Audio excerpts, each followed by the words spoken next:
Before the war started, we were a normal family, and I have a husband and 2 children. And obviously, I miss him so much.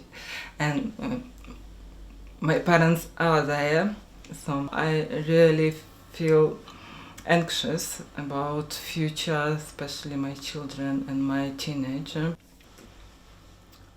Obviously, we hope that the war is finished soon and we can return it, but for time being, I can't see any future, proper future. I mean, especially for my children there. We are suffering, and it's not only we are suffering, the whole Ukraine people suffering. Yeah, the Refugee Council, it was amazing. It was very useful. Actually, the first time when Refugee Council arrived to sponsors home, it was very soon after our arriving. It was 2 or 3 days before, after we arrived, and they helped me to apply for BRP, biometric resident permit. They helped me to apply for children benefits, and my sponsor family, they helped me with bank account, with SIM card, GP. My sponsor family and Refugee Council, they were into contact before we arrived, and they had very good relation. Training was very useful because we learned how to create cover letter, CV, job interviews. Actually, again, it's Refugee Council helped me with this because they knew that I applied for different jobs, and one day I was there for some another reason, and they mentioned about this program, Mark and Start. I applied, and successful participants received 12 weeks payment trainings. I'm customer assistant at Mark and Spencer. I feel so big support. I can only appreciate all work what Refugee Council does for us. So I just want to say you thank you and really appreciate. It's difficult to believe that it's a year on since the outpouring of refugees from Ukraine and historic movement of people affected by a terrible invasion, war and crisis, not seen for decades and decades in Europe on an unimaginable scale. If we'd have thought just 2 years ago that this would be happening, we wouldn't have really been able to imagine it or even think about it. And yet here we are, a year on, and we're going to be talking to you this morning, sharing some more videos, some more stories about the response from us at the Refugee Council, the way we have mobilized the services that we have to work with Ukrainians, their stories about how we've worked with them to help them settle in the UK, to help them feel safe, to help them feel at home, to help them feel a sense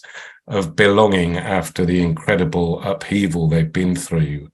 And then we'll also talk a bit at the end, I will briefly, about the link across to the current news that's very prominent at the moment about government's plans to bring forward legislation that will effectively undo our commitment to the UN Convention on Refugees, and that if you're arriving, unlike a Ukrainian can, on a visa today, and remember, more than 200,000 Ukrainians have come here safely to the UK, a remarkable number in such a short period of time. But if you're from Eritrea, say, having to flee that civil war, or Syria, you can't access that visa and that safe route. And we'll be making that comparison around the Ukrainian experience and the experience of others and what they might face under the government's new legislation. So I'm really pleased you've found the time to join us this morning. I'm sure you'll find it an interesting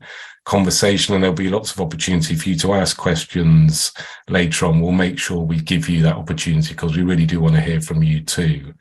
So we're going to move to another film now about our work and someone we've supported. And then Renee, our Director of Services, will pick up after that.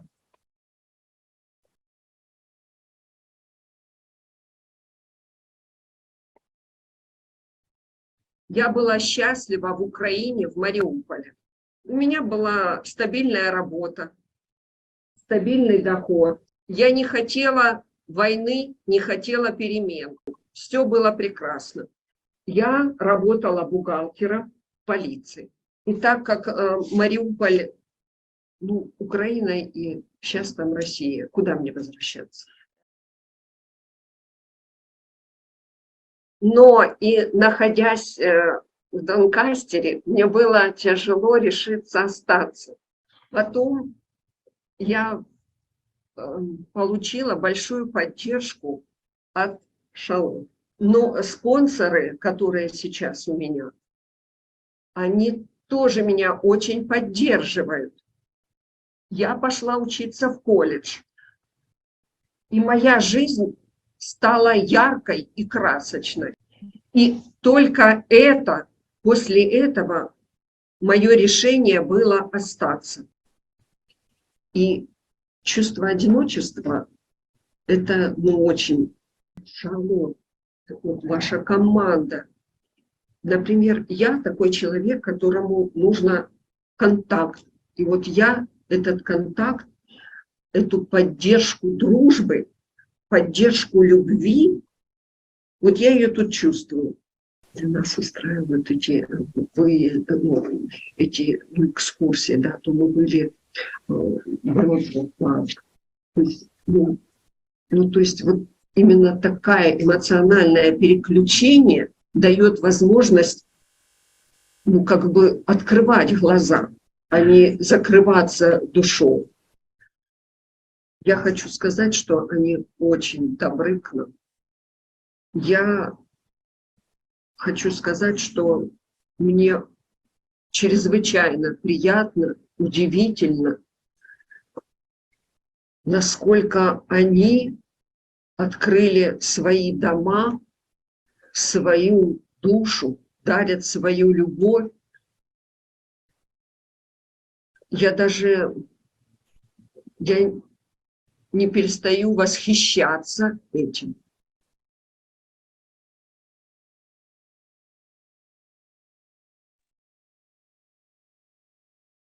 Huge thank you to Lila for her kind words there about the support that our services have been able to offer over the last year. So my name is Renee Mann. I'm the Executive Director of Services here at Refugee Council.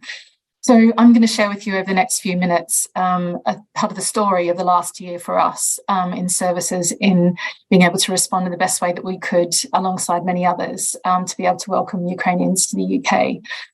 I would say that a year ago today was a period of immense chaos in terms of understanding how the government was going to respond, but also deep compassion and determination across the fields and within the organisation to think about how we could best respond and thinking about who we are as an organisation, and the skills and capacities that we already have, but also how we could support others to be able to sustain their responses and their work. We started off by talking to a lot of people, talking to colleagues in the field to understand how they were going to respond, talking to our local authority partners in the regions where we already have a presence and work, particularly in terms of our resettlement work. And also talking to RCOs themselves. As we know, there's a really established Ukrainian community in the UK, and we really wanted to understand how they were planning to respond and how we could best support them. We also recognised that there was a lack of coordination as well in the field, and thinking about how we could bring others together to really understand how we could best work together. So we responded in two main ways. The first was to work with local authority partners who were willing to support people through the Homes for Ukraine scheme. And here we drew on our decades of expertise of welcoming people through voluntary programs like through the Kosovan program and Albanian program previously, to be able to replicate an emergency response, which is both casework for the individuals arriving who are being hosted, but also piloting an approach of supporting hosts as well. And it's quite a new and unique way of working in the UK.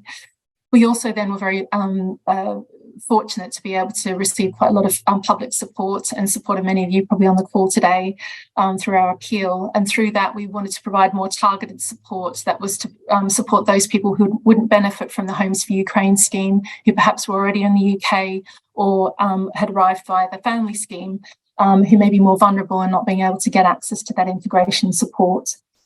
So here we looked at how we could provide housing support, access to benefits, access to healthcare, therapeutic support, but also we wanted to work with refugee community organisations as well to be able to support them, both in terms of sustaining their activity, but also thinking about the kinds of issues they might be leaning into and supporting them with practice development advice as well and support. So here we've just been launching a grant program where we'll be providing sustainment grants to refugee community organisations from Ukraine who are supporting their members in the UK on the onward integration journey. And we've also just started a community of practice. So we've just had an event with about 60 people from organisations across the UK who are all leaning into similar challenges around homelessness, access to benefits and access to employment for the people that they're supporting, and thinking about how they can develop shared responses. Developing an agile response, the speed that we were forced to in response to the war in Ukraine, and with the support of yourselves and many others, but also statutory authorities, was incredibly supportive, and it enabled us to support over 1,200 people over the last year directly through our services, and many more indirectly through our practice development work and our grant making work that will be continuing over the coming years. It's been hugely powerful to see how many other organisations have stepped up and emerged in this space over this coming year as well, and thinking about how we continue to work with them in future years. Looking to the future and how we're going to continue to support Ukrainians. Ukrainians in the UK face many of the same issues that other refugees face in the UK, and even more so, as particularly those people coming from the asylum system who don't have access to the wraparound casework support and access to benefits and that others have had through resettlement schemes. So here we are looking at issues such as housing and homelessness. Here, access to employment and financial support, access to healthcare and health inclusion, and therapeutic support in particular to maintain the emotional stability needed to engage with that integration process. Family reunion is excluded, and obviously in the longer term, regularisation if their status should they choose to stay in the UK. All of this has happened at a time when the UK's refugee and migration field is absolutely on its knees due to lack of infrastructure and support and the successive changes of government legislation. There's an acute lack of immigration advice, huge pressures on the UK housing system, and a desperate need for highly skilled people to be able to participate in our employment system, but a lack of the specialist support that people need to be able to acquire English language and access those good employment opportunities. So we'll be leaning into that through our established services where we've got specialisms and helping people to be able to overcome those barriers, whether it is around people with complex needs accessing housing benefits, and including private sector housing. We'll also be continuing to providing people with therapeutic support as well to be able to build the resilience needed in terms of their onward journey. We'll also be continuing to provide people with access to good quality employment support to be able to become financially independent. We'll also be looking to build immigration advice capacity over the coming years as well to be able to work with others to overcome those barriers and support people to be able to regularise their status. There's a huge amount of work to do, and our services, like many others in the field, are hugely overstretched. We hope that our practice development work, which is just beginning, will be part of that solution and supporting others to be able to develop shared solutions and sustain. And we need your support. So thank you. I'm going to hand over now to Tamsin, our Executive Director of External Affairs and Fundraising. Thanks, Renee, and thanks everyone for being here today. So as Enver and Renee have said, this last year really has been quite unprecedented. And we realised really early on in our fundraising and influencing work that we were going to need to pivot quickly and at pace.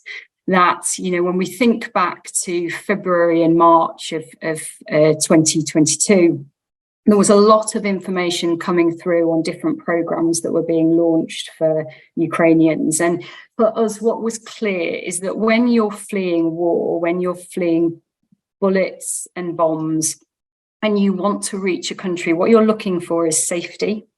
You're looking for clarity on what you're walking into. You're looking for stability. And ideally, you're looking for connection through family members. So a lot of our influencing work was really rooted in making those four things as clear and as accessible as possible. And one of the things that was really important, I guess, about Refugee Council during that period and continues to be is that, you know, we have over 70 years experience of helping people rebuild their lives in the UK. We have networks into many different refugee community organisations. But actually, you know, if you think about the Ukrainian community, they weren't people who were leading organisations that had to understand refugee policy or refugee legislation before. There's a huge amount of work to be done to convene groups and to help translate what is quite a complex refugee protection landscape. But also we have very good relationships with ministers, with civil servants, with different government departments. So we were really using those relationships as bridges to help give clarity of what the two schemes that were announced. So if you remember, there was the family visa scheme, and then there was the Homes for Ukraine scheme. So really utilising our contacts and our networks with decision makers and bridging those to Ukrainian-led organisation and wider sector organisations so we could have impact. I think it's also important to remember that Ukrainians who arrived in the UK didn't arrive on a refugee resettlement pathway. So they haven't been given refugee status in the way traditionally other refugees have. So what that means is that we could bring people over in large numbers, amazingly large numbers, and at pace. But it also did leave some holes in terms of what Ukrainians would be entitled to in terms of their rights, their benefits, their entitlements. So we did an awful lot of work during this period, wherever we could, to highlight and identify where we could make life easier, make things clearer, give people stability that were arriving from really unimaginable circumstances. So a couple of items that I guess it's important to let you know that as part of supporting our work that you enabled through our influencing work are when the family visa was first announced, it was actually quite small who could arrive on a family visa scheme. And so Refugee Council with friends and colleagues from across the refugee and asylum sector really advocated for the need for who could arrive on the family scheme to be far wider. So not limited to immediate family members, but really think through who people would want to bring. And if we were in that situation, we'd want much wider family members, cousins, aunties, mothers, fathers, siblings, so a much wider extension of the family visa scheme. Alongside that, we also recognised quite quickly that because refugees from Ukraine weren't arriving with refugee status in the same way that other refugees arrived, there were certain benefits that would be critical for people that weren't coming and arriving and going into their own home, but were actually living with family members, or in the case of Homes for Ukraine, with hosts. That actually there's certain parts of our benefit system that should those placements fall down, people absolutely needed to access. So a good example of that was people from Ukraine were entitled to universal credit, but there was a housing benefit component that originally when the scheme was launched didn't seem to be covered.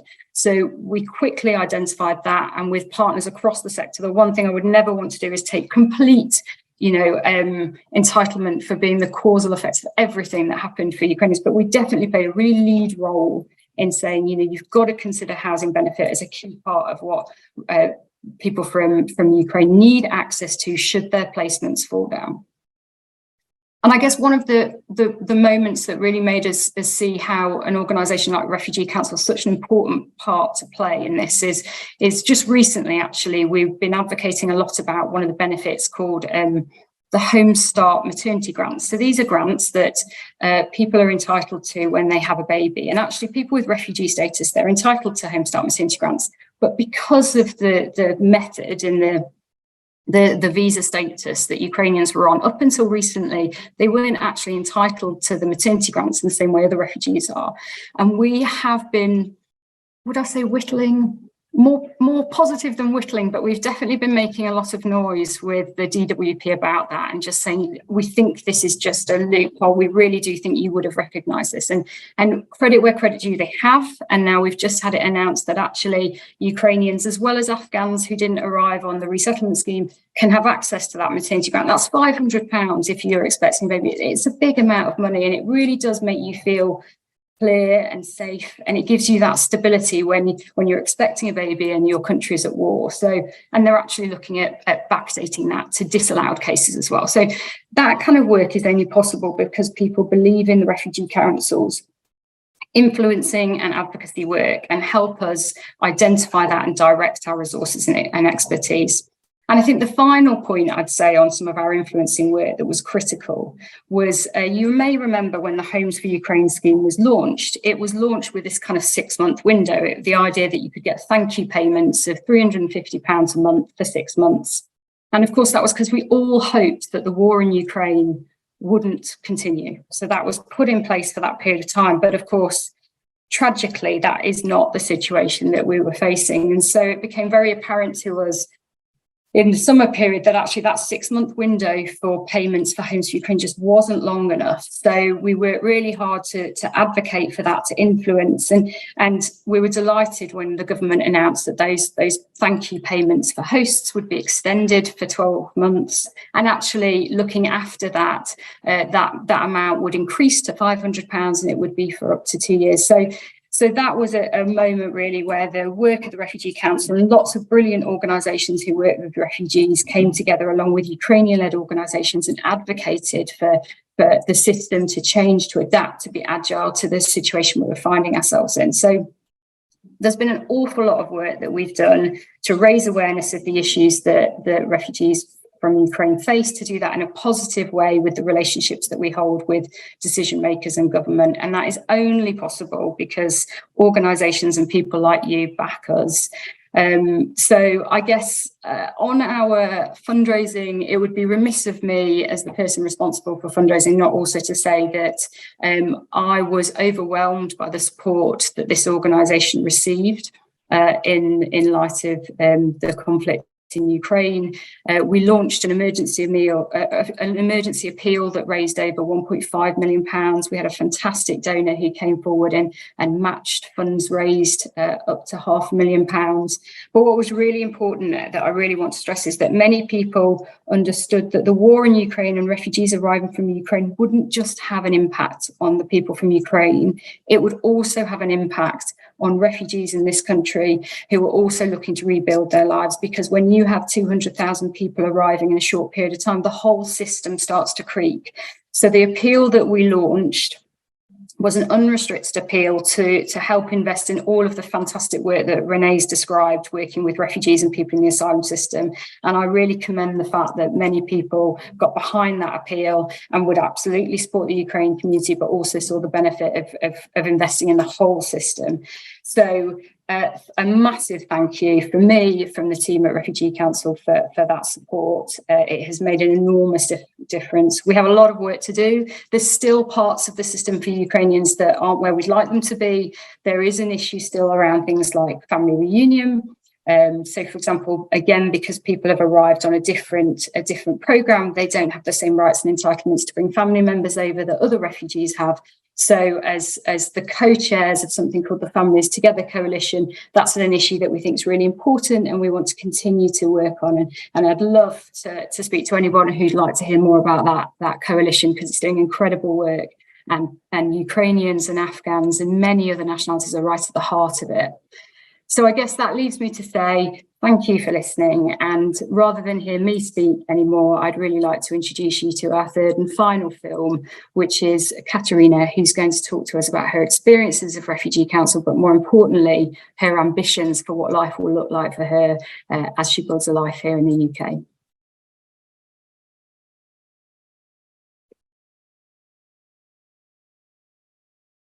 I was a doctor. I was a pediatrician. It was just a beginning of my life because I just finished my studies. I started to get a good salary. I was financially stable. I had dreams. I wasn't prepared, I can say. I was sure it won't happen. I couldn't understand how is it in 21st century they can do that, and we are neighbors. I was thinking like, oh, I need to go back at work because it's just for 2 weeks. I will come back and continue my life. But after two weeks, it was even worse. I lost everything. My friend sending me a picture that in our apartment it's broken windows. Like it's happening there still, and I just can't go back at all. It took me a long time to accept the situation and to try to do something, because I was in in a hole, in dark place. I remember I wanted to go back so much, like to help and to do things, but my parents were opposite from this and said you need to stay and you need to help from there. I met Charlotte from Refugee Council. I remember it was really amazing. She was like a God's presence, like an angel, because she made me feel relaxed. She said it will be fine, and I just believed her. She sent me some links where I can apply for a job, and thanks to her, I found a job. It's like a part-time job. I'm working for as a bilingual support officer for Doncaster Council. I'm helping Ukrainian children at schools to interpret for them. After sometimes I met Rebecca. Oh, she's also I don't know, all of the people in Refugee Council are being this kind and really nice people. They have all this patience. And she also helping me with everything. She is like my really like the best friend. She helped me with English classes as well, because I want to apply for a program who helps refugee doctors to become doctors in the UK. But now I can see all these people from Syria, from Afghanistan, from all these countries, and now I'm more sensitive about that.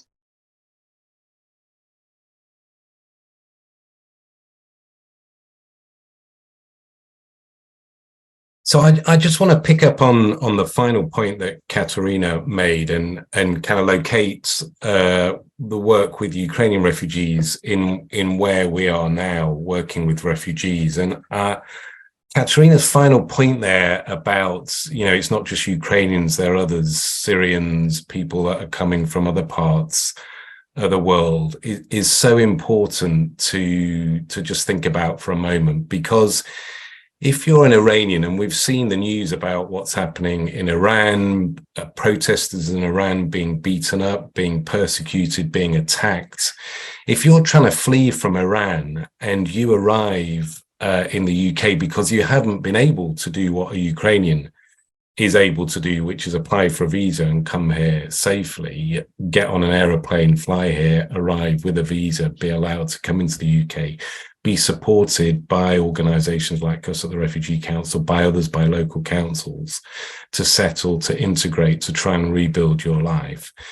If you're not able to do that, you only face one option, which is to literally grab everything you've got, get together the money you can, and pay a people smuggler who will take your money, seek to exploit you, and not work in your interests, but take your money so you can try and get to safety. And many Iranians will want to come to the UK. There's a large Iranian diaspora here. There's a large Iranian community here. Iranians fled here decades ago when there was the upheaval in the 70s.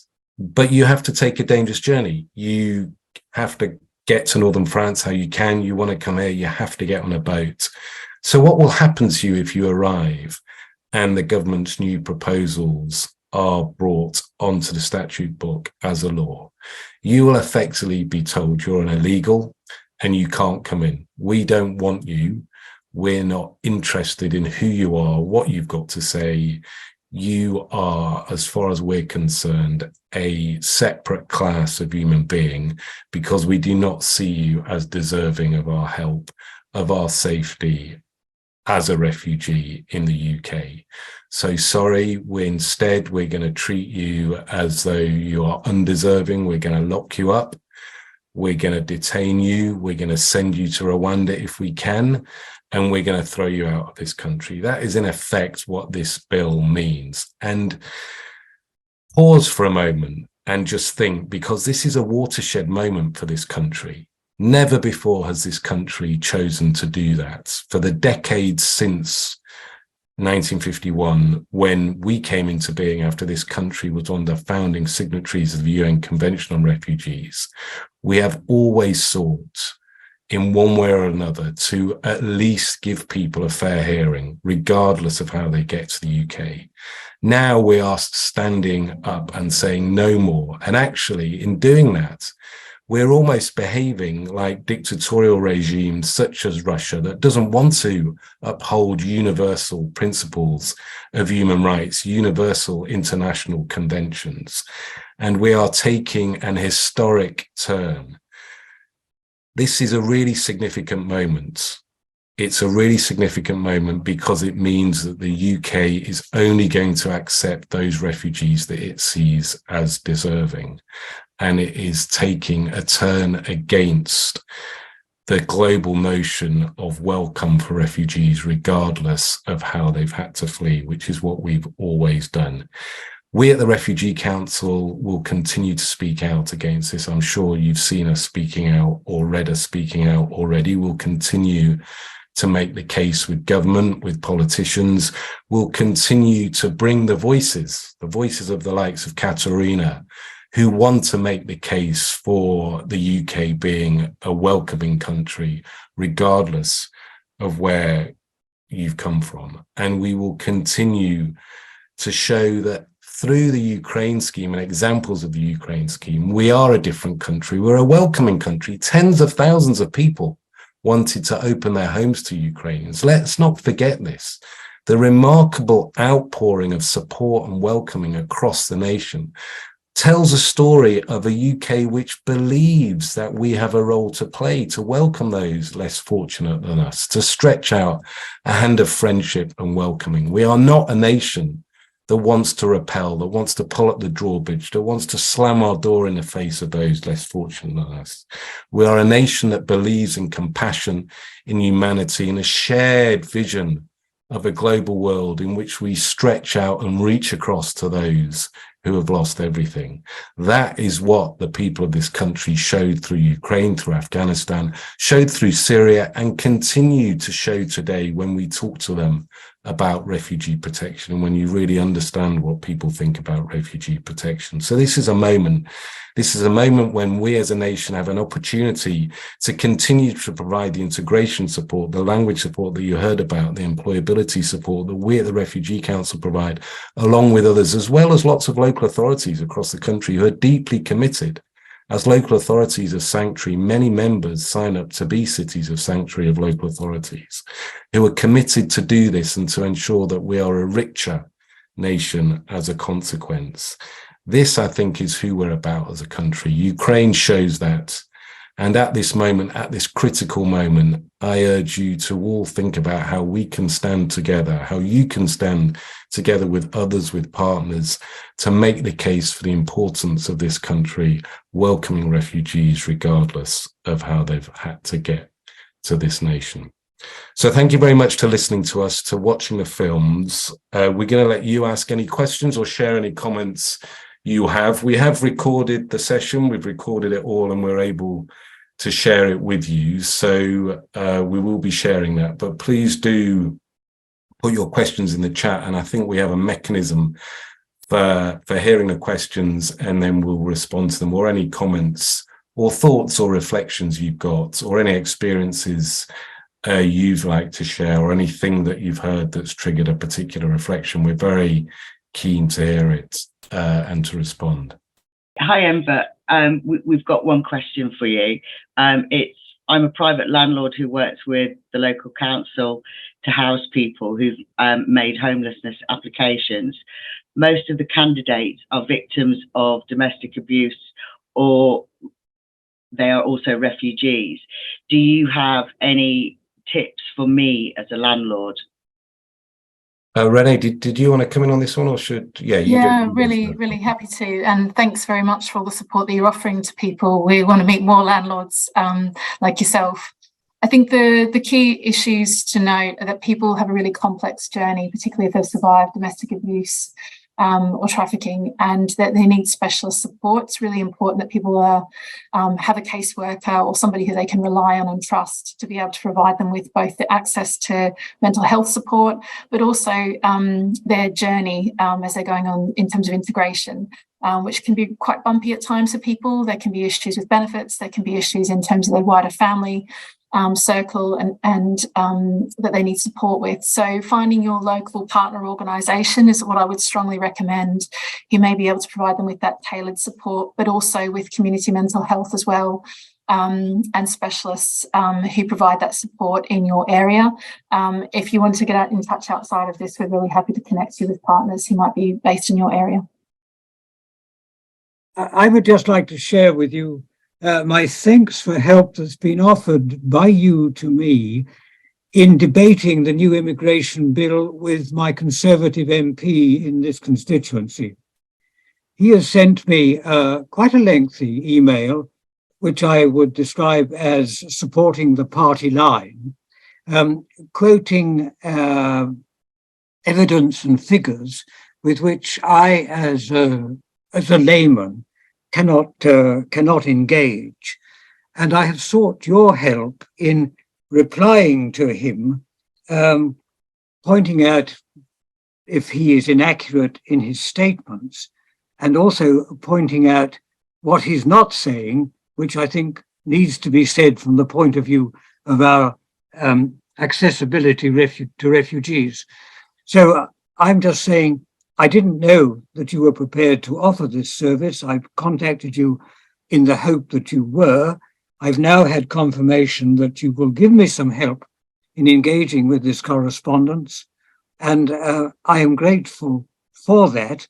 And I would like other participants in this seminar, in this webinar, to know that that sort of help is available, because if we can unsettle the minds of what I would call the Conservative faithful amongst the MPs in Parliament, I think that will help the cause in general in seeking to ameliorate the, I think, potentially horrific effects of this intended legislation.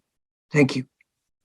Thanks very much, David. And I'm really pleased you did reach out to us. And of course, we're more than happy to provide information to you and to others like you that might want any information on the bill, on the arguments, the case, the figures, the facts, and so forth. We'd be delighted. So if anyone needs any information, please do reach out, or if you want to just have a conversation with us about how we can work with you, how you can work with us, how we can mutually support each other, we're more than happy to always do that. So please don't hesitate to get in touch.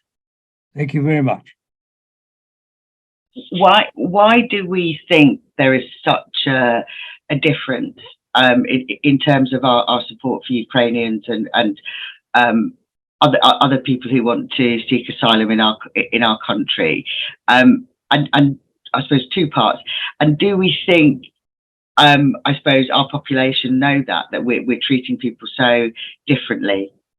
Yeah, it's a good question. I'm not sure people understand the complexities of the refugee protection system or the complexities of the immigration system, to be honest, and therefore they don't know that, depending how you arrive here, you might be treated differently. You have different status with different entitlements. Tamsin spoke about the really important entitlement to family reunion, and it's I'm always struck by when meeting people, and I was with some Afghans this week who are still in a hotel, also in Doncaster. Katerina was speaking from Doncaster. It's remarkable what Doncaster's council is doing to welcome refugees. But those Afghans were talking about, for them, one of the biggest anxieties and the biggest thing that impacts their mental health is the fact that they are separated from family, and the anxiety of what's happening to their family back in Afghanistan. I don't think people realize that depending how you get here and your status, it does come with different entitlements, because, you know, how would people know about the intricacies and the complexities of the arrangements and of the legal entitlements? So I don't think they do. And I also don't think, you know, you're asking about why do we respond in different ways? And this is obviously a very political issue for the government, and it's chosen to adopt an approach which does essentially treat people differently and give people different entitlements. If you're a Ukrainian, you have a very different entitlement than even if you came through as an Afghan. Those Afghans I met this week in Doncaster, much different again, that if you come here having made a dangerous journey, say from Eritrea or from Iraq, and you're allowed to stay, your asylum application is granted, you're allowed to stay as a refugee, again, your entitlements and how you're treated is very different. And I think it's really noticeable that, you know, Katerina was touching on that, because Ukrainians who have come here as refugees have become aware of that, and they themselves then talk about the inequity in the system and how for them they don't feel comfortable about that. And I think it has been a political tactic to adopt that approach, actually, because the government wants to differentiate between those that it sees as deserving, less deserving, and then entirely undeserving, because it doesn't want to take an approach to refugees that sees anyone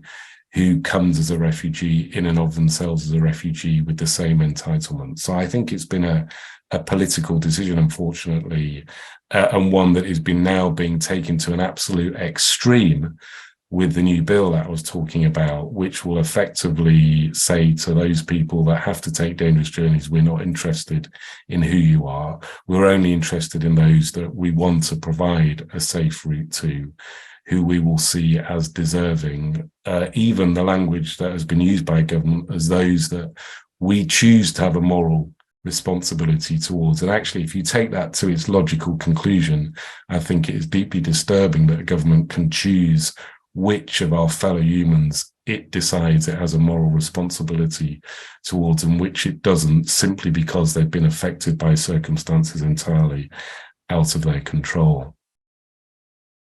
Thank you. We have another question.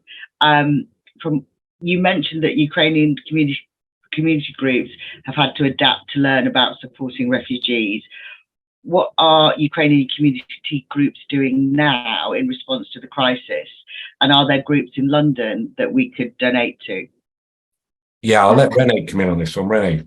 Yeah, really happy to. Ukrainian refugee community organisations are doing a huge amount across the country. So everything from what they've always done around social and cultural support, so people being able to, it's really important to people, particularly parents who've arrived in the UK, for their children to be able to continue their language. So we're holding supplementary schools where children continue to learn Ukrainian and be taught by Ukrainian teachers.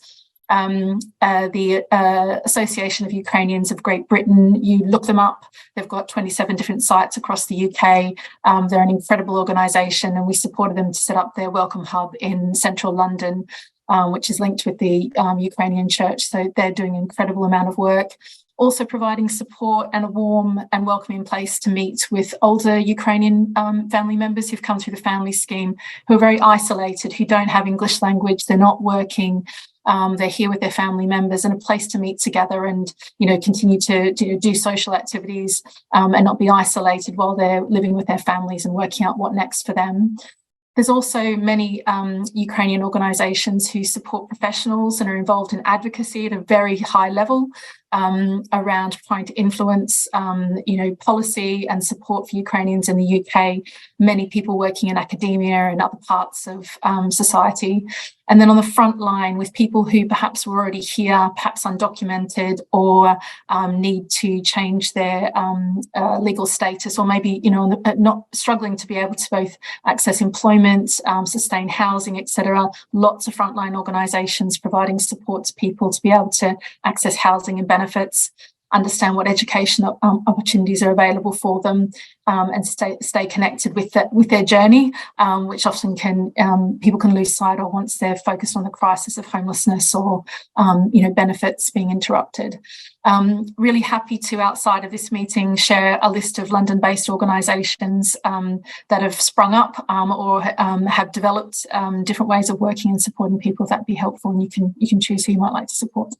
Thanks, Renee. If no one else is coming forward with a question, I'm very happy to draw things to a close. I'm just going to see if Tamsin or Renee have any final points I want to share before there's a couple of things I want to say before we close and let you all go off and have your lunch. Can I just jump in very briefly, just to say again, huge thanks to everyone on the call who might be watching this, who may have supported us in our work. It's been an incredible year. But I think some of the points that have been raised in the conversation is that this is just the beginning for many people rebuilding their lives or wanting to work out how they can continue either in the UK or whether or not they can return back to Ukraine. So it's just a beginning.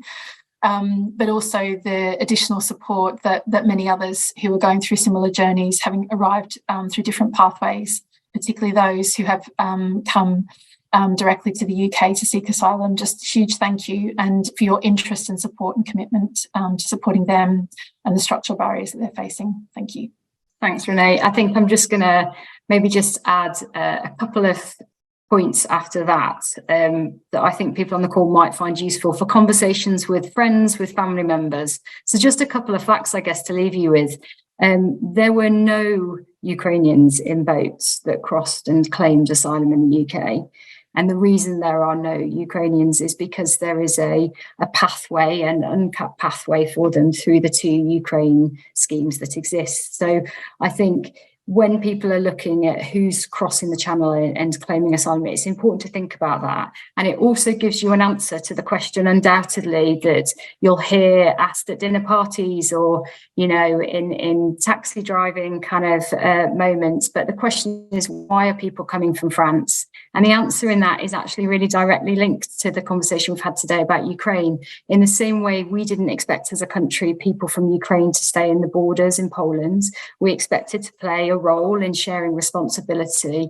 The answer to that question is not about whether they stay in France or not. The answer is actually more about us and what our responsibility is as a country to support people who are facing war, violence and persecution, and to play our role in those crises. So I guess I want to leave and say there is a connection between those two things. And if, as per David's question, we can provide information that can help have those conversations in a place that feels safe and warm, because I know this is a topic that can be quite controversial and difficult, but we have to have those conversations. And the more people that are comfortable having them and reaching out to their MPs and people in power to have a good quality conversation, never kind of an angry conversation, because that won't get us anywhere, but we would love to hear from you and help you with that kind of piece and be part of our movement of influencing. We need lots of people alongside us on this.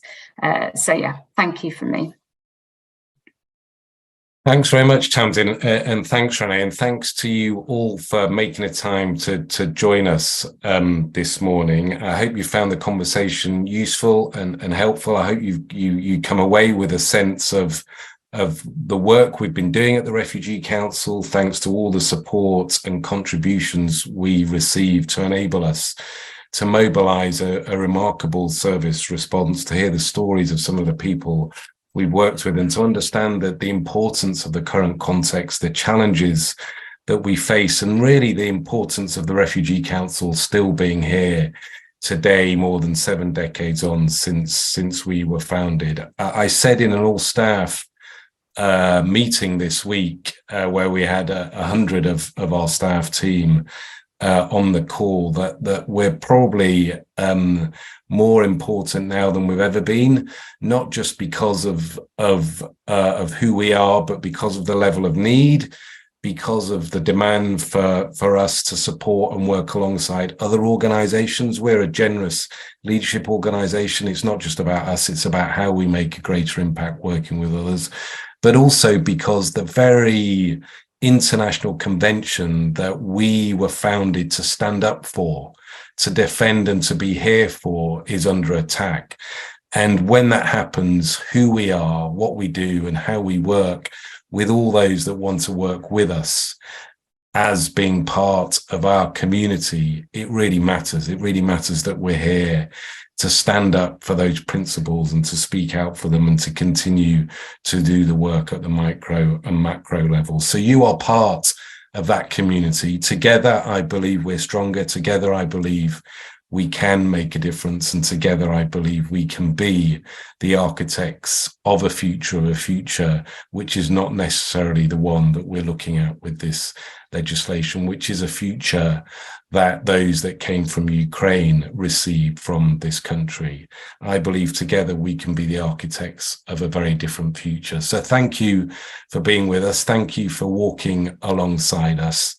Together we are stronger, and it's great to be working with you all. I hope you have a good lunch break and a lovely weekend, and we'll be in touch. We're going to share information about our work with those of you with Ukrainians, and we're very happy to share any information about anything we've spoken about today. So thank you very much, and I hope you have a lovely weekend.